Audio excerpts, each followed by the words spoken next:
right, Travis, welcome back to Torque Trends. I believe this is episode 7 now. There's a lot going on in the automotive industry and the automotive community, so let's catch everybody up on what's going on. Today, I've actually got a little subsection that might not be right up your alley. It's going to be right up mine. Let's get to it.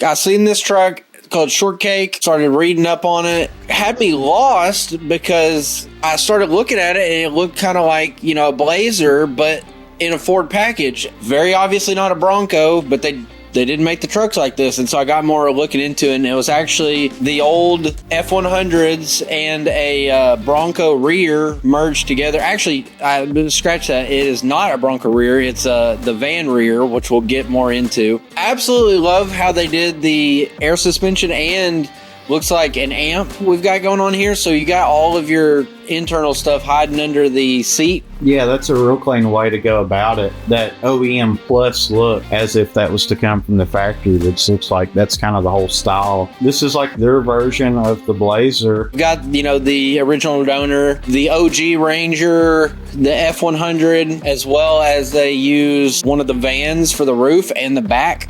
And then they just added a glass there. That's why I thought it was a Bronco at first, a Bronco rear that they added on, but it was actually a van. I thought that was a pretty cool way to do it. And it's really smart too, because I don't think Ford had anything with a long roof like that at that time. So they get to use factory drip rails off the van too, where the roof and the side panels meet. You go all the way up to like the 90s and it was hard to find anything long in a Ford. Yeah, I thought that was a great way to do it, where you didn't have many options. Just a little more on this build. We've got just some interior. Something I like on that engine bay, and I know it's silly, the spark plug wires, like the loom that they use. Yes. I think that's cool looking. And then it has the billet belt drive set up, just real clean. I mean, everything has its own color and reason behind it. Mm-hmm. You've got the copper to match the interior, the wheels, everything else. And it says it's a 429 big block. So, that's cool too, that it's not just 5.0 swapped or something like that. Which exactly. It's still a cool swap.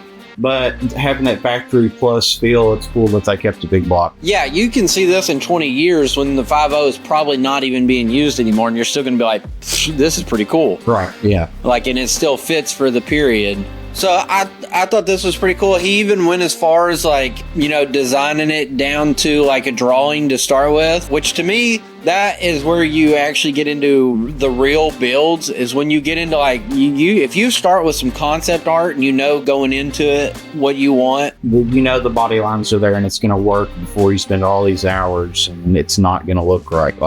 That can happen. I thought I could make this an F-100 video, and that would have been very easy. There's always something that's itched me more. This is probably as much love as I'll ever get, because I think I found everyone that anybody's done anything with. But the old Ford Rangers. This was a winter at Lone Star Throwdown, so I figured I'd kick us off. Just show what the Ford Ranger has to offer, and show something I think is a truck that people are really missing out on, because I had to really dig to find a lot of good stuff. And I think if you keep watching in the video, you're going to find a reason to love the Ranger. Yeah, I like the Ranger. I mean, yeah, I'm a diehard Chevrolet guy. But for whatever reason, you don't see the Rangers getting built. And so he got to take home some of that Canadian maple with steel-built designs.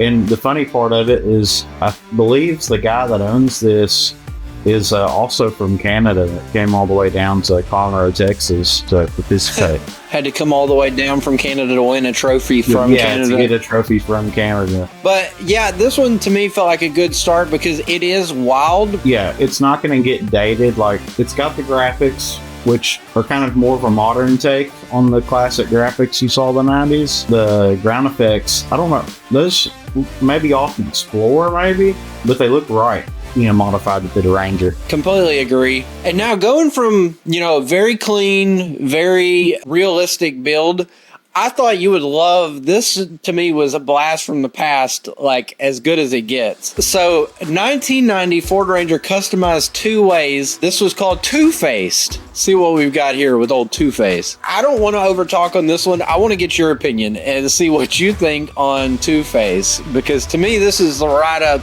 this is the mini truck vibe. It's got a lot going on. So heck, the headlights are even airbrushed on. I get it. It's got like this hot rod Boyd Coddington vibe on one side that you see right now, and the other side's the wild, like tribal early mini truck style. You did see, and you still sometimes see, the split paint jobs down the middle, that two-faced idea, but they really took it from one extreme to the other on this one. Now, I've never seen someone shave headlights out fully. They still have the little Ford logo there, but let's shave the entire headlight assembly out of it. Yeah, I found that funny as well. Like, one of the first things people shave is the emblem, but they're like, no. We're going to shave everything else, but we want to make sure we still got that blue Ford emblem. Right, like not even body color or anything. And then we got the spinners on there. Tons going on with the designs on the side. Just a blast from the past. It's different. I mean, if it pulled up, I'm going to look at it. If it's at a show, I'm going to walk up and look at it. Yeah, if you had to sum it up in one word, I think different is definitely the word. Just thought that was a fun one to kick us off. And then on a completely different spectrum, we can see the Ford Ranger as a mini truck, but what you don't think of with the Ford Ranger would be towing. And we've got the modern Ford Ranger here. I did not know this was a thing, or this has got to be in another country. It is Brazil. That checks out, actually. So, not only do they make a perfect mini truck, what more do you need in towing than this little guy with the dually set up, with, modern drivetrain and everything? You've got a great towing rig as well. I mean, in all, truthfulness, that truck is still probably the same size as a full-size 90s dually. Trucks have gotten so big now, that seems small and ridiculous, but in these other countries, they don't have to have all the airbags and safety features that make our doors, this wide. And you pull up a new Colorado next to an OBS, and they're the same size, even though it's a mid-size truck versus a full size. It's just weird how government safety regulations have made vehicles bigger and bigger. So let's show what other vehicles maybe are deserving of a dually conversion. So here we have a 2-door Rabbit as a dually. Those were little bitty unibody, so they probably got a car, a Rabbit, like the car and the truck to make that extension. The rear is an 80s Rabbit pickup. So it's a combo of Rabbit pickup and then Chevy dually, the dually wheel wells. But to me, the funny thing about it is it's still front-wheel drive. I don't really know what good the dually part is doing. Your power is not even to those wheels. Well, but it definitely, I can't say it won't look interesting when it's done. That's definitely a camber shell off of a square body. The fenders are too. Those are square body fenders. Wow, if you wouldn't have been looking at your phone a second ago, you would have heard me read that out of the description. On to the next topic. We're going to keep with little trucks, if that's what you'll even call this. I wanted to get your thoughts on this little thing that I thought was interesting. I don't know. That looks like something that your great grandma would have on the counter with maybe it covers a loaf of bread or a stick of butter or something. Exactly. It's like a old milk truck or a bread truck. I don't know. The front end is so round, this way. The front of it just round. You don't see vehicles that round over that way. They usually bubble off the fenders, but the front end, it looks like you took a 90s or 80s Boxy truck and you're like, all right, let's just smooth it out.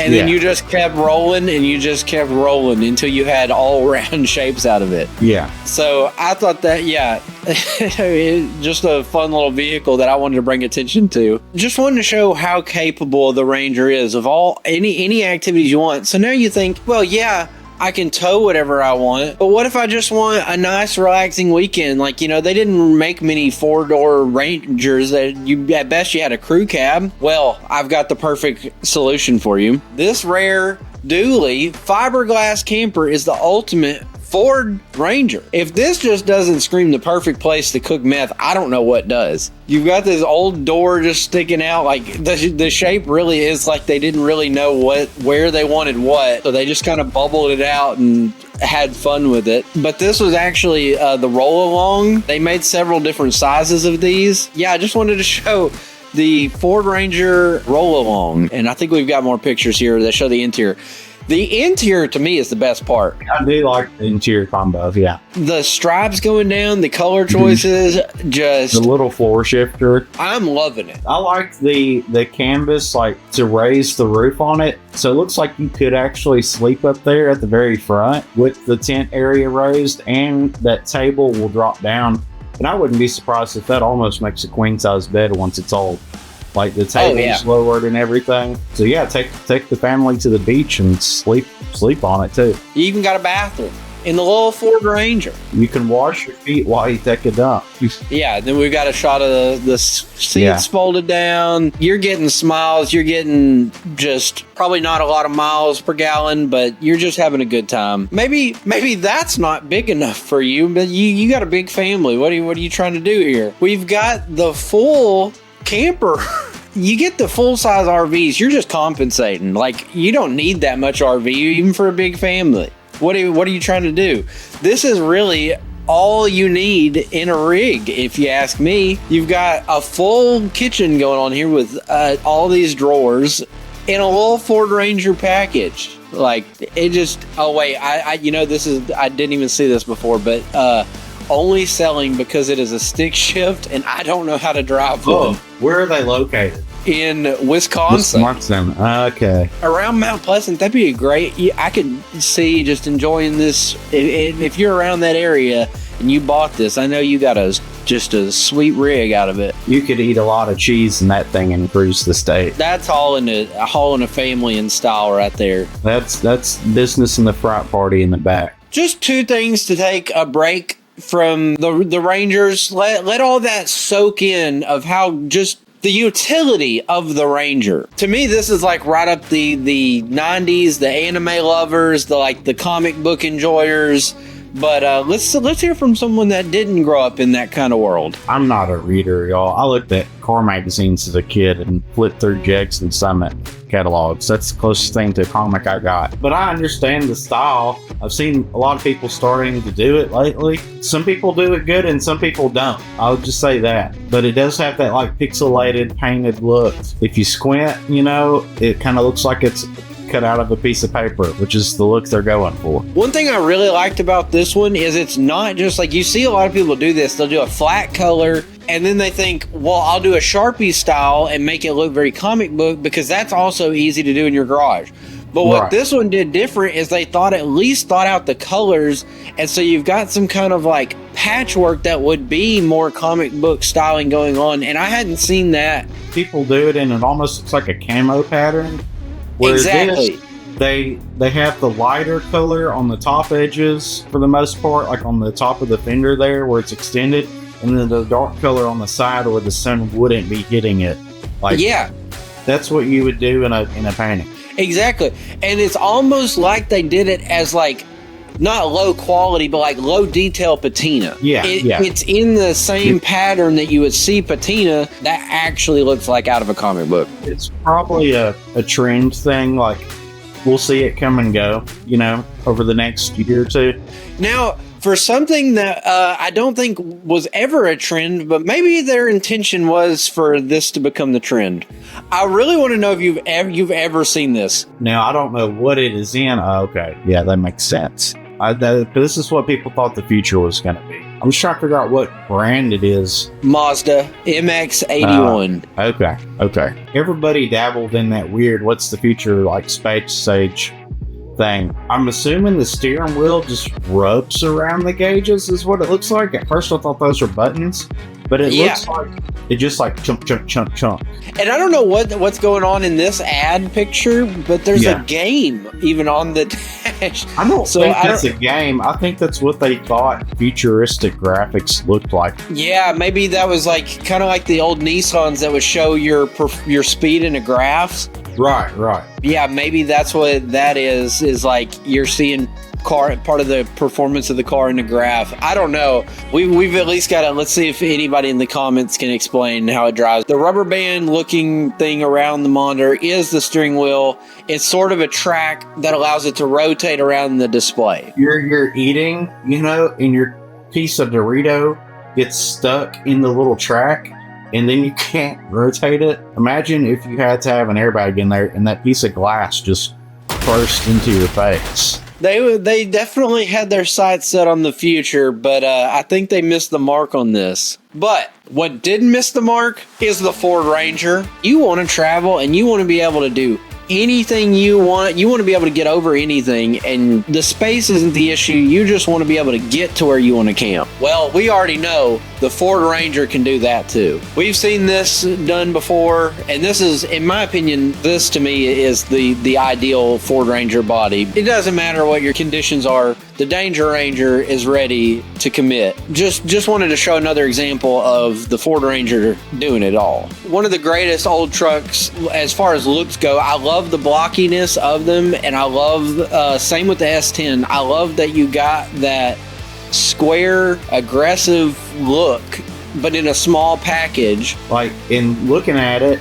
they really are a shrunk down full-size truck. If you just took your hand and put it over the front of it, like the doors and windshield and roof line, all that stuff looks like full-size truck just scaled down. Same with the S10s too, kind of. You could make episode after episode after the S10 because people have recognized what the S10 is, and there's all the potential involved in it. All I want to say is look into the Ranger, maybe, for these concepts. You just maybe need a little bit more money for your Ford Motors because I don't want to see you swapping LSs into them. All right, and that wraps up this episode of Torque Trends. If you think the future is also Ford Ranger, let me know. Maybe you've seen some builds I missed that really show what the Ford Ranger's capable of. Send them our way and we'll review them. If you've got something you think is the future that I missed, send it our way. We're going to review it.